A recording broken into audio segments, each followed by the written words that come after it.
Well, yesterday went well. Seems to be a positive response. Anyway, what have we learnt? Try to improve the background, try to take about a bit of ceiling and use my glasses occasionally, and then I'm not squinting at the screen all the time. I thought I'd carry on from yesterday, if this is going to be a series of things. What I want from this series is not only to promote my business, but to provide students, potential clients and colleagues, other surveyors, with some useful information and tidbits on how both my firm works and insight into professional work within the property industry or real estate area. The only way I can do that is if you guys understand where I've come from, understand where I've gained my knowledge, and trust me. So let's lay down the foundations for that by giving you a background as to where I've come from, what I've done, and how I got here. I'm Iain Skinner, Principal of Skinner Holden Property Advisors. As I say, this is the second podcast, which is already longer, or let's call it a Propertycast, which is already longer than the first one, just by the introduction. So hopefully this will last 10 or 15 minutes, we will see. I'll give you a bit of insight into me, where I've come from, where my knowledge has been gained, and hopefully you'll find future episodes useful. So yes, I wasn't sure through A-levels what to do or what I wanted to do, and gave them about as much attention as that would infer. The best thing that came out of doing A-levels was I got packed off to a careers advisor, and my comment to her was, I don't want to be stuck indoors, but I don't want to be on the back end of a pick. I think I've managed that. I'm not stuck indoors, or at least I seem to be outside when it's raining quite a bit. The outcome was that she offered me cartography, and blimey, has that profession changed in the last 30 odd years, or estate management. I hadn't the faintest idea what estate management was. There was some mention of monopoly, and the Duke of Westminster came up in discussions, and I thought that sounds interesting. And then I looked a bit further, and I found that there was a specialism in rural estate management. I thought that sounds even more interesting. So I proceeded to fail A-levels, but on retaking managed to get into an HND in East London, where I did 2 years looking at buildings, estate management, law and practice, planning, and Mr. Cullen as a planner, that was interesting, drunk lectures, planning and valuations, based in Stratford, which is now apparently quite smart. It wasn't back in 1989, but it was a great place to study, because we had the Docklands, which were just being built on our doorstep, a whole mix of really poor Victorian dwellings to look at, and obviously a whole load of social housing and industrial development going on all around us. We lived there too, just down the road. Did 2 years there, summer of which was spent at Henry Adams in, well, it was then Prudential in Chichester, going out and doing building surveys and looking at farms, valuing, a little bit of agency. Finished off my time there, and I'd applied to 3 universities. Harper Adams was just starting its new course in rural enterprise and land management. Cambridge, just so I could get the rejection notice, really, because I was no good at rugby. And Aberdeen, where I was actually quite interested to go to, but over that summer Rachel and I rode up there on the motorbike, 2 days to get there. Got there and they didn't realise I was being interviewed, which, considering they'd sent me an invite, was a bit strange. So decided that that was too far north anyway, and ended up going to Harper after the HND, which was quite a culture shock, going from an East London Polytechnic to Harper Adams, which back then had about 700 or 800 students.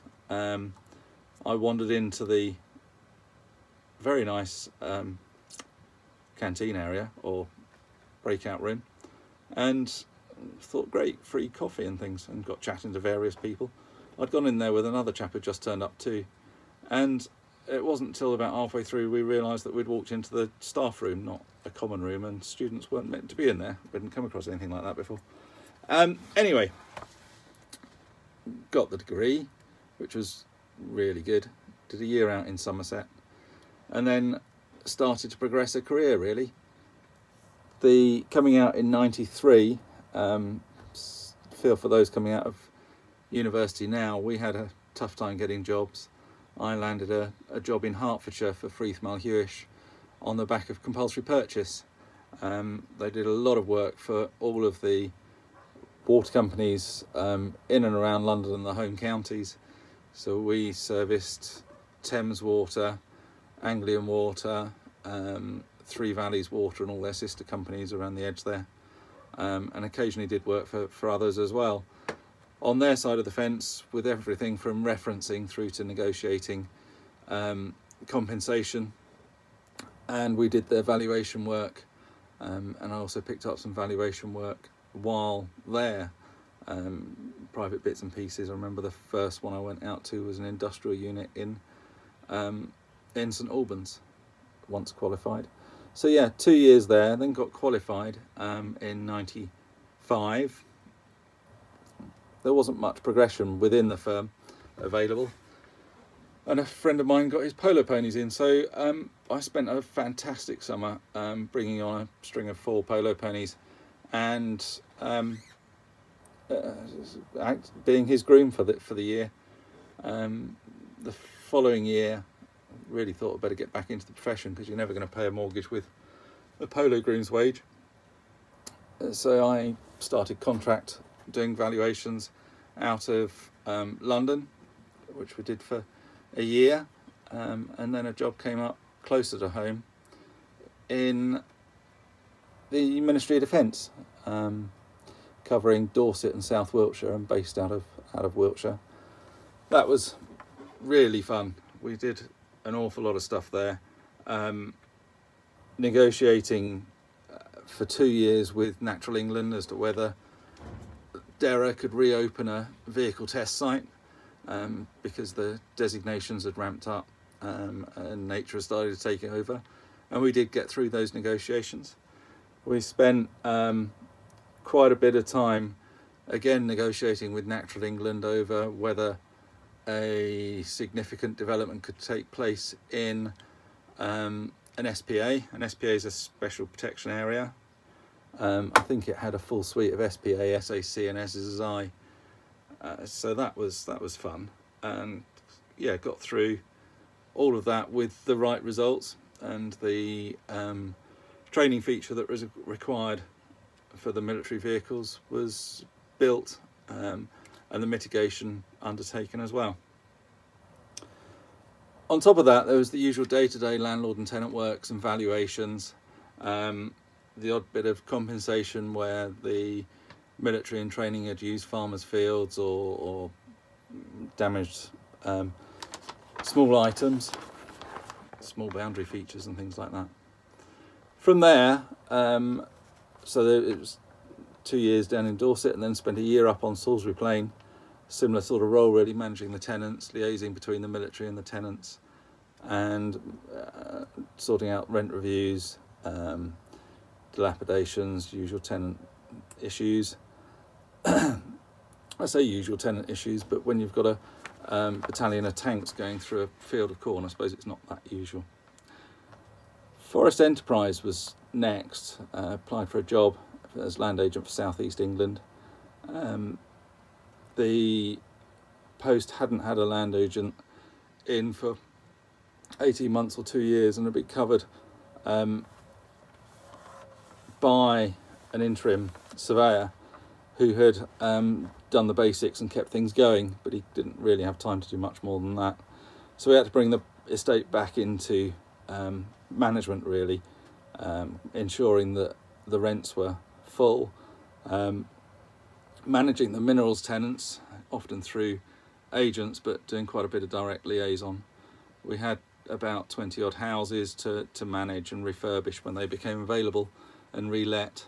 A number of yards we either let, or some bits weren't even yards, they were just crossroads in forests that we let for wood processors. I think I had several art societies used our offices, and a couple of charities. We also did the triennial estate valuations, and at the time, first time at Forest Enterprise, there was a big push for sales, trying to keep the core estate in place but selling surplus assets, so where they could be sold off without detriment to the rest of the estate, we did that. Usually first ensuring that we'd crystallise any development value. It's quite a nice cottage down in Sombourne, north of Fareham, that was literally just a tiny stable, or pair of stables with a hayloft above, and we got planning for that and then sold it at auction one night in the village hall, which was a great evening. The other main project from that first period at Forest Enterprise was Bedgebury Pineaton, which was quite a sleepy backwater. It had about 20 or 30,000 day visits there, and I worked very closely with the team on the ground and the national team to get a new visitor centre on site. We got all the way through to tender for a £10 million scheme, and then the funding just wasn't there.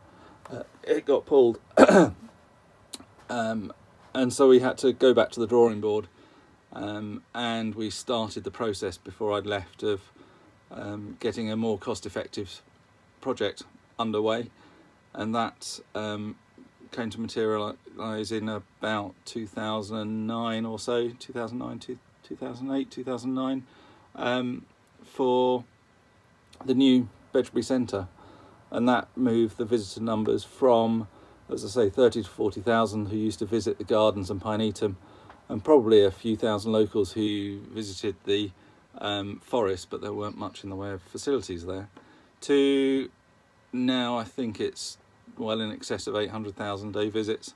The visitor centre is absolutely heaving. There's a fantastic bike hire company in there, and a really good cafe, who we found the tenant for later on. We decided to move up to Yorkshire a few years after starting there, so I did about 4 years or so with Forest Enterprise, and then moved up to Yorkshire for one of those blots on your CV or career path that you see, which was with a farmer's auction mart, and we parted ways after about 6 months. But I went straight back into the Ministry of Defence, doing estate management for 4 sites across the north of England, RAF Boom, RAF Spade Adam, Esmeals and Longtown, dealing with day-to-day issues of tenants and planning. Not an awful lot of valuation work there, but it was interesting work, and quite a lot of conservation discussions and how that impinged on operations, or how operations could help conservation work.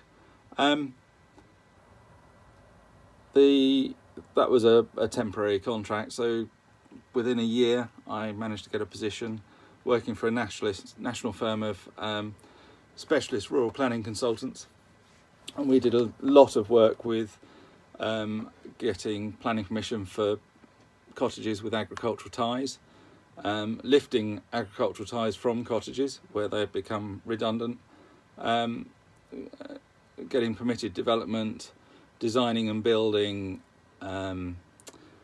new farm buildings, did some valuations for the Wensleydale Cheese Company, also some certificates of lawful use and expert witness work for Leeds City Council, where they'd had a problematic tenant, and there was a dispute over what their tenancy was, and it was blatantly a riding stables, not agricultural. In 2009 or 2008, we were having our first child, Verdley, and we decided we should move further south, or back south, closer to family. Had a conversation with my old boss at Forest Enterprise, who had my successor's resignation note in his hand, and he thought that could be quite useful. I applied for the job. I think I turned up with a pair of rugby boots to explain some point or other on teamwork. It must have been poor teamwork.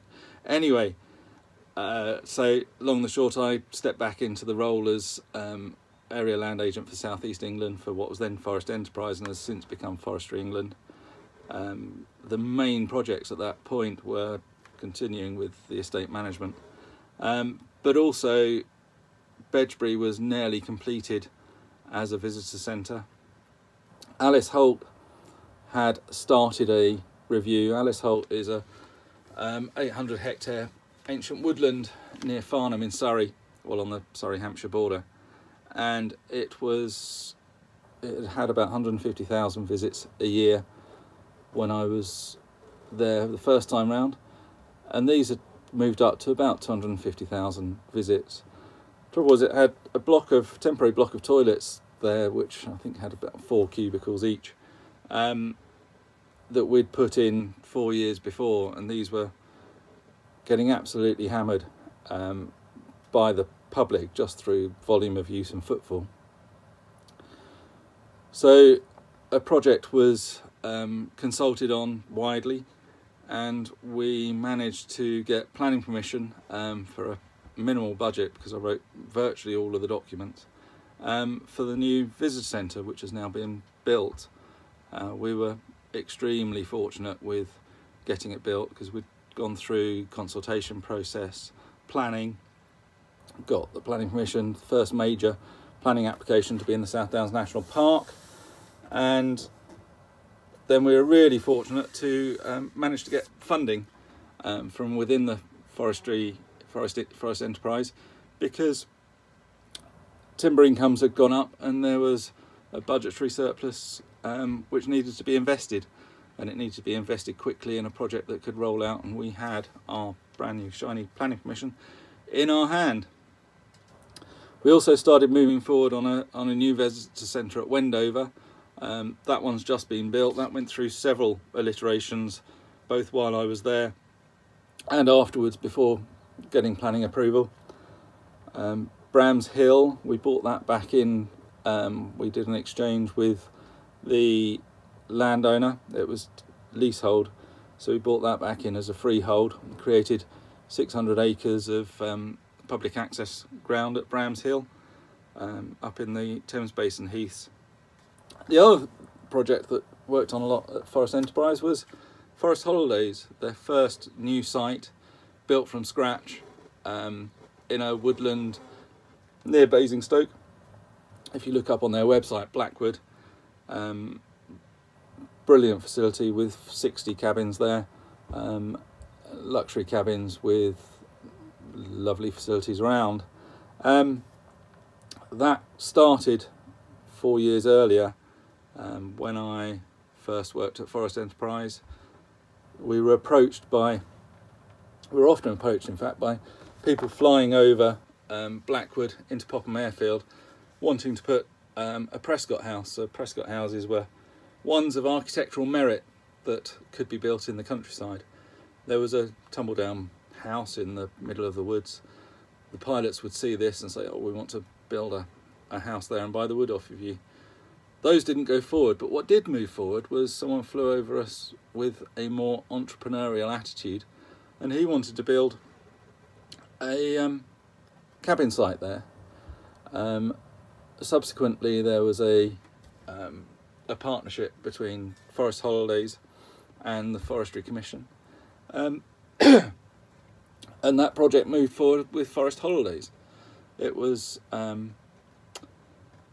long haul through planning. Fortunately, I missed most of that and came in at the last 2 applications, and the successful one was for the 63 Forest Holiday cabins that are there now. I say cabins, but some of them are 5 bedrooms with kitchen and dining room.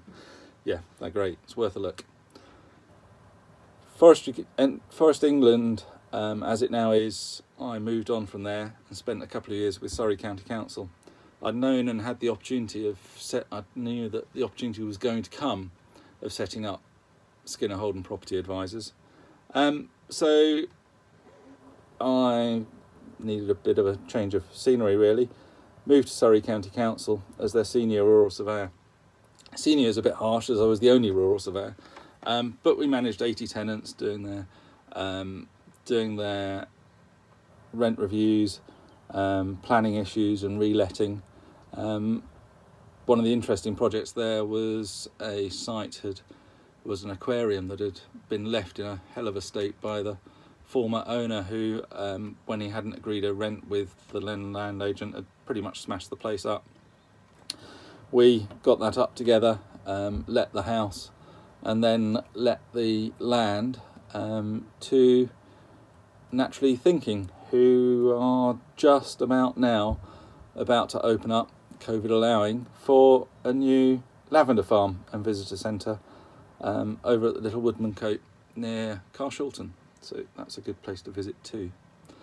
So at Skinner Holden, having used that experience, I decided the four main areas that I'm going to offer are planning. So I have managed to get planning permission on back garden sites in Cambridge, on Class Q conversions from agricultural to residential, and on redundant yard for 4 residential units down in Bognor, funny enough, called Holden's Mews, which we took all the way through from initial ideas through to planning and sale to a local developer who built them out, and they're all now occupied.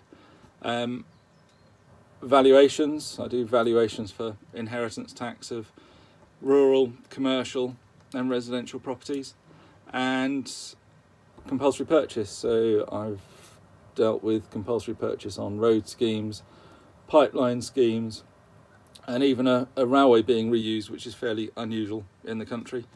And then finally, I use my breadth of experience within estate management to advise estates on strategic estate management, what their strategic goals should be, help facilitate discussions between the families and their agents, and look at the opportunities that their estate can provide.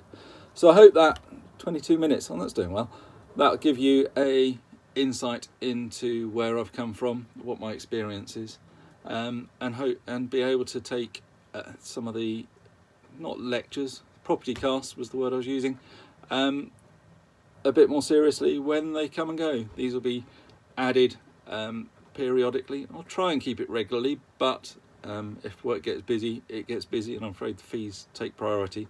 So till next time, it's Iain Skinner, and see you soon.